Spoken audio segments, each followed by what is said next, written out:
Krishna Hare Krishna Krishna Hare Ram Ram Ram Hare Hare Hare Krishna Krishna Krishna Hare Hare Ram Ram Ram Hare Krishna Krishna Krishna Hare Ram Ram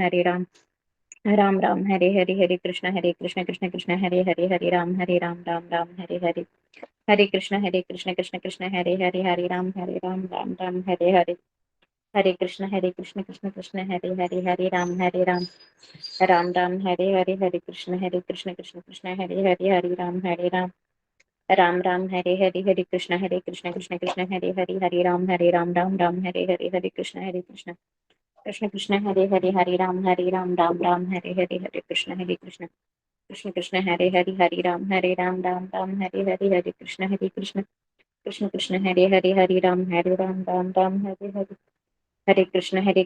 Krishna Hare Ram Ram Hare Krishna Krishna Krishna Hare Ram Hare Krishna Krishna Hare Ram Ram Ram Hare Krishna Krishna Krishna Hare Ram Ram Ram Hare Krishna Krishna Krishna Hare Ram Ram Ram Hare Krishna Krishna Krishna Hare Ram Ram Ram Hare Krishna Krishna Krishna Hare Ram Ram Ram Hare Krishna Krishna Krishna Hare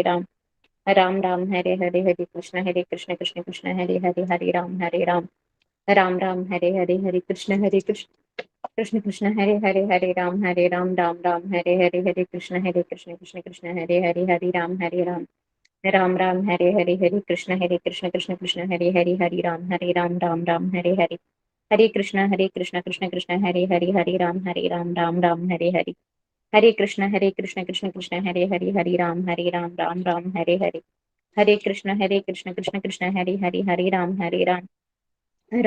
Ram Hare Krishna Krishna Krishna Hare Ram Hare Krishna Krishna Krishna Hare Ram Ram Hare Krishna Krishna Krishna Hare Ram Hare Krishna Krishna Krishna Hare Ram Hare Krishna Krishna Krishna Hare Ram Hare Krishna Krishna Hare Ram Hare Krishna Krishna Krishna Hare Ram Hare Krishna Krishna Krishna Hare Ram Hare Krishna Krishna Krishna Hare Ram Ram Ram Hare Krishna Krishna Krishna Hare Ram Ram Hare Krishna Krishna Krishna Hare Ram Hare Krishna Krishna Krishna Hare Ram Hare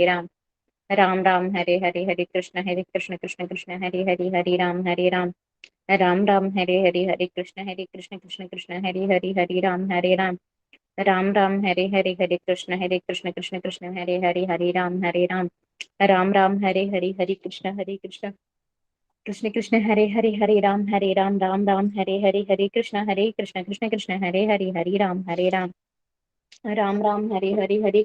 Krishna Krishna Krishna Hare Ram Hare Krishna Krishna Krishna Hare Ram Hare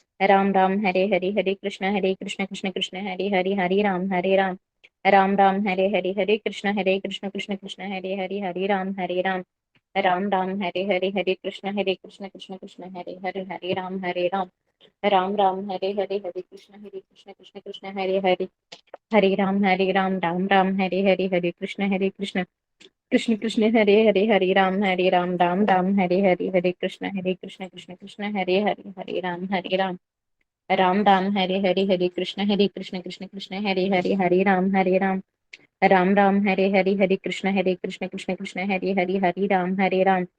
Ram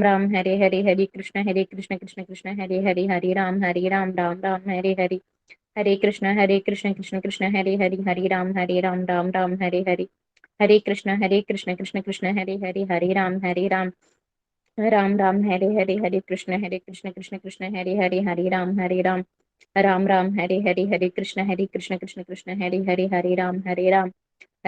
Ram Ram Hare Krishna Krishna Hare Ram Ram Hare Krishna Krishna Ram Hare Krishna Krishna Krishna Ram Hare Krishna Krishna Krishna Hare Krishna Krishna Krishna Ram Hare Krishna Krishna Krishna Ram Hare Krishna Krishna Krishna Ram Hare Krishna Krishna Krishna Ram Hare Krishna Krishna Krishna Ram Hare Krishna Krishna Krishna Ram Hare Krishna Krishna Krishna Ram Hare Krishna Krishna Krishna Ram Ram Hare Krishna Krishna Krishna